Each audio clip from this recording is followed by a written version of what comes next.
स्वामी जी महाराज कहते हैं, सत्संग करत बहुत दिन बीते, अब तो छोड़ पुरानी बान। लेकिन इंसान की बुद्धि में ये बात नहीं आता, वो तो सोचता है कि ये सब वैसे ही चलता है, हम भी वैसे ही हैं जैसा गुरु है। ये नहीं सोचते गुरु ने किया वो तुमने किया क्या, गुरु ने तप त्याग साधना की वो तुम में है क्या इतना जज्बा? जब तुम में इतना नहीं है तो तुम गुरु के बराबर कैसे होगे? हाँ, गुरु में दिखाई देने में बराबर हो, तुम्हारा शरीर और उनका शरीर एक जैसा है, तो आत्मा और परमात्मा का भी एक जैसा ही है। लेकिन आत्मा परमात्मा नहीं हो सकती, क्योंकि ये मल वक्षेप आवरण से ढकी हुई है। लेकिन ये परमात्मा जैसी हो सकती है, उसमें जब मिलेगी जब वो इसके पर्दे हट जाएंगे। और वो पर्दे कब हटते हैं? जब मुर्शिद कामिल उससे मिलने का रास्ता बताता है, समझाता है, और उनके वचन को मान के जो चलता है उसका जीव का कल्याण हो जाता है। लेकिन ये बातें चलती रहती हैं, बहुत कुछ होती है, ये चेतावनी है, समझाने की बातें हैं जो समझता ही नहीं है। और ज़रूरी है समझ, जिस इंसान को आ जाती है उसकी परेशानी चली जाती है, जिसको समझ नहीं आती उसकी परेशानी कभी नहीं जाती। मांगने की आदत मत डालो। संतों ने कहा मांगण मरण समान है, मत कोई मांगो भीख, मांगण से मरना भला, रही सतगुरु की सीख। मांगण से मरना भला, क्यों मांगते हो? मांगते थोड़ी हैं, भिखारी थोड़े हैं। वो अलग बात है, कह दिए कि हम सतगुरु के दरबार के मांगते हैं, भिखारी हैं, और हमें किस चीज़ की दात चाहिए? हम संसारी पदार्थों की भीख है। जो पदार्थों को मांगते हैं वो भीख है, लेकिन सतगुरु से मांगते हो सीख है, शिक्षा है, वो दान है, वो कल्याण है, वो उद्धार है। सतगुरु से वो मांगो, सतगुरु से सतगुरु को ही क्यों ना मांग लेते हैं? क्यों नहीं कहते कि मेरे विचारों को शुद्ध करो, मुझे बुरे कर्मों से बचाओ, मुझे अपनी ज्ञान की नदी में स्नान करवाओ, ताकि मेरे पाप कर्म धुल जाएं और मैं भी पवित्र बनके आपके संग चलने के लायक हो सकूं। जब ये तुम्हारी तरफ होगी, जिन्होंने काम किए, जो संतों की गद्दी पे आए और रातों रोए हैं, सोए नहीं, रातों में रोए हैं, अपने कर्मों को उसने ढोया है, और उन कर्मों को धोने के लिए उन्होंने उस नाम की भट्टी में अपने आप को तपाया है। दुनियादारी के भी वो, दुनियादारी के लिए भी उन्होंने अपना सब कुछ त्याग दिया, परवाह नहीं की। क्यों परवाह नहीं की? किस लिए?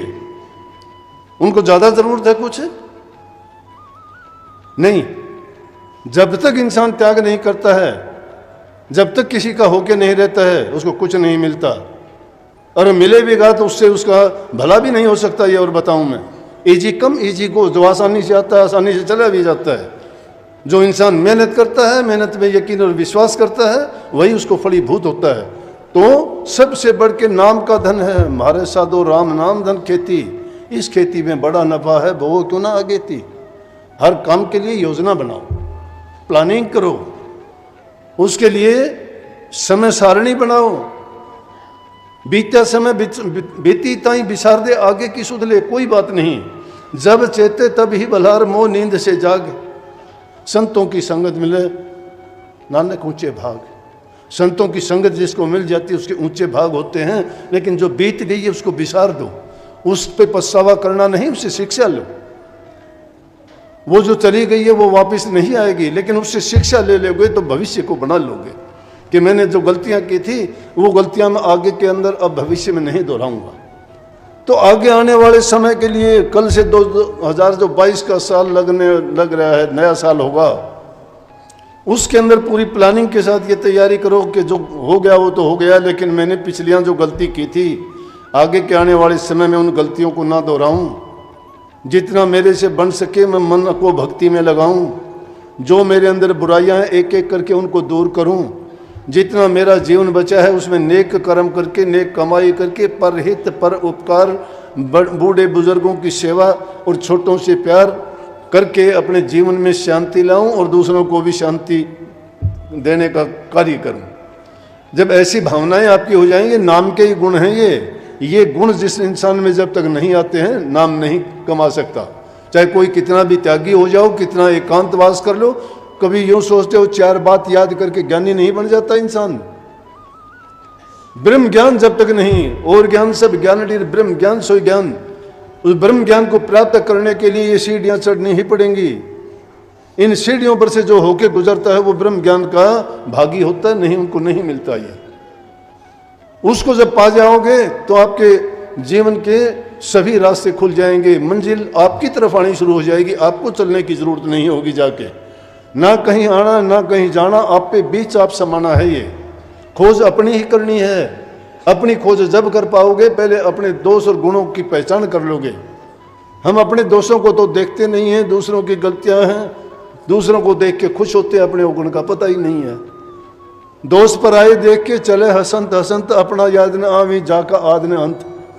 दूसरों के ऐब और गुण दुर्गुणों को देख के तो हंसते हैं, विचार करते हैं, चर्चा करते हैं, एक दूसरे के कान में मुंह दे के बातें करते हैं, उसने ये कर दिया, उसने ये कर दिया। तेरे पल्ले क्या पड़ा उसमें? और अपने याद ही नहीं आते हैं कि मेरे अंदर क्या क्या अवगुण हैं। अपने अवगुणों की तरफ कभी कोई ध्यान नहीं देता, इसलिए उनका सुधार कभी हो नहीं पाता है। अपना सुधार करने के लिए उनके लिए जरूरी है कि वो अपनी ओर निहारें, अपने दुर्गुणों को पहचानें और फिर अच्छे गुणों को अपनाने का प्रयास करो। फिर देखो कि जीवन में कितना बदलाव आता है। और यही बदलाव है, यही बदलाव है कि अच्छाई से बुराई की ओर जाना। यही तो संतों ने कहा है कि इस पार से उस पार जाने के लिए, ये पार कौन सा है? संसार है। और इससे पार जाने के लिए दरियाव पड़ता है, बीच में बहुत बड़ा, बड़ी बड़ी भंवर हैं, बड़े बड़े जानवर हैं, राग वो बड़ी बड़ी चट्टानें हैं, टकरा जाओगे। मल्ला जिसका मजबूत है तुम्हारी नाव को खे देगा। वो उस नाव में सवार जब हो जाओगे कोई खतरा नहीं, परले किनारे लगा देगा।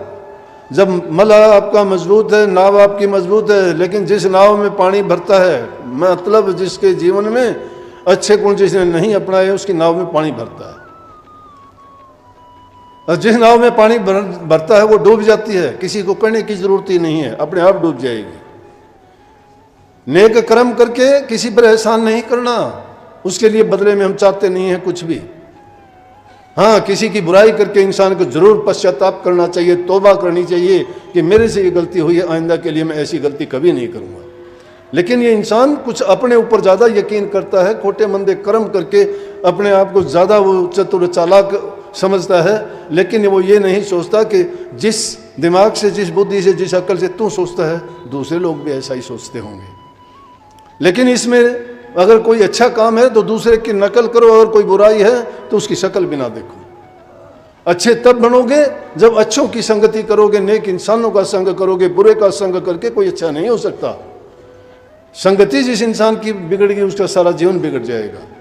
इसलिए संतों के संग को ही सत्संग कहा गया है, क्योंकि उनके वचन में, उनकी वाणी में, उनके उपदेश और जो हमें वो वचन फरमाते हैं वो निष्पक्ष भाव से देते हैं। उनमें उनको किसी भी प्रकार का स्वार्थ नहीं होता, निस्वार्थ होता है। वो सबके लिए समान होते हैं, लेकिन उनमें लेने वाला चाहिए। जिस प्रकार से कोई अगर बांटता है किसी को और तुम उसमें बीच में अड़चन पैदा करते हो कोई चीज़ लेने के लिए, तो समझो कि वो तुम्हारे की नहीं थी, वो किसी दूसरे की थी। और उसमें तुमने अगर टांग अड़ाई है तो कुछ किया है, तो इसका मतलब तुमने और पाप कमा लिया है। नहीं, ये सोचो कि हम किसी को दें, किसी के ले नहीं। दे दरा तो दे, तू दे दे कुछ दे, देखे हो जाएगी फिर कौन कहेगा दे। दे दरा तो दे तू, अन्न द्रव का दान, अन्न द्रव के दान से हो तेरा कल्याण। दान है अनेक प्रकार के हैं। तुम अगर किसी को 2 रोटी दे दोगे, 24 घंटे तक अगला रोटी नहीं खाएगा, छोटा सा दान कर दिया आपने। 24 घंटे तक आपकी रोटी उसके पेट में रहेगी, उसकी जो भूख थी वो मिट गई है, थोड़ा दान हो गया। प्यासे को पानी पिला दिया, घंटा 2 घंटे पानी की प्यास उसको नहीं लगेगी, बड़ा अच्छा दान है। कपड़ा किसी को दे दिया 2, 4, 6 महीने के लिए, तुम्हारा दान मान लिया जाएगा, वो नहीं फटेगा तब तक वो तुम्हारा दान काम आता है उसके। लेकिन सबसे बड़ा दान सेवा का दान है। वो कभी ना फटता है, ना खत्म होता है, ना कोई छीनता है, कोई ना लेता है, ना कोई देता है। लेकिन वो उसके बदले में कुछ याचना ना करो, सेवा करो। क्यों कही कि नेकी कर दरिया में डाल। सेवा नेकी है, सेवा भलाई है, उसको करके भूल जाओ। ये ना सोचो मैंने सेवा की है, मैंने ये किया है, नहीं तो अहंकार आएगा। अहंकार जहाँ आ जाता है इंसान में तो वहीं वो धड़ाम देसी गिर जाता है। इसलिए उन चीज़ों से बचो। हमारे पाप कर्म ही तो हमें उल्टा हटाते हैं। वो वाणी में गाते हो, बार बार गाते हो, आता है, मुझे बहुत अच्छी लाइन लगती है। कहते हैं कि मेरे पाप कर्म ही मुझको न तुमसे मिलने देते हैं, और जब चाहूँ मैं दर्शन करना रोक मुझे वो लेते हैं। पाप कर्म पाप कर्म महापुरुषों से नहीं मिलने देते, वो बिदकेंगे। दुनिया भेड़ है बिदके और भाजे, संत शेर हैं गरजे और गाजे। जो भेड़ है वो थोड़ी टिक सकती है, भागेंगी वो तो देख के। उनके सामने तो वही जाएंगे जिनके विचार पवित्र हैं, जो कुछ लेना चाहते हैं, जो अपने जीवन को सफल बनाना चाहते हैं। तो जीवन को सफल बनाने के लिए, कुछ हासिल करने के लिए आप आते हो। आपका समय बड़ा कीमती है, आप अच्छा समय दे के आए हो। ये मनुष्य का चोला सब ने कहा, बार बार गाया, नहीं मिलना, नहीं मिलना।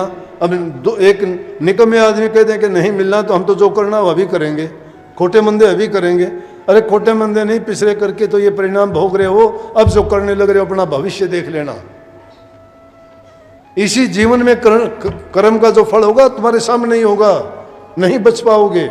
आज तक कोई नहीं बचा, चाहे वो संत हो, चाहे कोई पीर हो, चाहे ओलिया हो, चाहे फकीर हो। जिसने जैसा कर्म किया वैसा ही उसने फल पाया। कर्म की मार रुका न पुकार, कोई नहीं बच पाता है। कर्म शुभ करो, संगति अच्छों की करो, बुरे विचारों को निकालो, अच्छे गुणों को अपनाओ, सेवा करो और अपने ख्याल और विचार पवित्र रख के अपनी जिंदगी को जियो। अगर घर में रहते हो तो सुखी रहोगे, समाज में जाओगे तो तुम खुशियां बखेरोगे। तुम्हारे जीवन में जो दूसरों के लिए खुशियां बखेरता है, उसके जीवन में उसको खुशियां मांगने की जरूरत नहीं, उसके ऊपर तो अंबार लग जाता है खुशियों का। सब देवी देवता, परमात्मा, गुरु, सतगुरु, संत, महात्मा, फकीर उस पर खुश होते हैं, क्योंकि प्रकृति देखती है। प्रकृति उस इंसान को वैसी ही चीज दे देती है जैसा वो चाहता है। सारे बीज पृथ्वी धरती माता में डालते हो, अपनी अपनी तासीर के अनुसार सारी चीजें उससे गुण ग्रहण करती हैं। नींबू खटास ले लेता है उससे, आम मिठास ले लेता है उससे, और दूसरी चीजें कितनी हैं, कोई चीकू है, कोई अंगूर है, कैसी कैसी हैं, अपनी अपनी तासीर। उसी में मिर्च भी हैं, बहुत कड़वी हैं, मुंह में लेते ही जला देती हैं। वही जमीन है, वही पानी है, वही हवा है, लेकिन अपनी अपनी तासीर और अपने बीज के अनुसार चीजें ग्रहण करती हैं। लेकिन उन पर प्योंद चढ़ाई जा सकती है, सत्संग वो प्योंद है। कोई बात नहीं, जैसे भी हालात से पैदा होके आए हो, लेकिन सत्संग हर चीज को संवारती है, समझ जाओगे। ये ना कहो कि नहीं हो सकता, इंसान सब कुछ कर सकता है। इंसान में वो शक्ति है जो किसी में भी नहीं है, सिर्फ परमात्मा में है। परमात्मा में वो शक्ति नहीं, परमात्मा को हम देख नहीं पाते, इसलिए उसको भी अलग कर दो। इंसान से सिवाय किसी में इतनी शक्ति है ही नहीं। इंसान सबसे शक्तिशाली, सबसे बुद्धिमान, सबसे चतुर और सब कुछ करनहार है। इसलिए अपने आप को निर्बल, दुर्बल, कमजोर ना मान के, हर प्रकार से सबल मान के और अपने विचार और ख्यालात को पुख्ता और पक्का रख के काम करोगे तो जीवन में तुम्हारे उन्नति के रास्ते, खुशी के रास्ते सब प्रकार से सुलभ होंगे और आपको हर प्रकार से खुशी मिलेगी। और ये बहुत बहुत आशीर्वाद गए साल की आपको क्या कहूँ कि उसको तो अलविदा कह ही दिया हमने। अब तो आगे आने वाले साल के लिए आपको बहुत बहुत आशीर्वाद कि सबको खुशी दे, शांति दे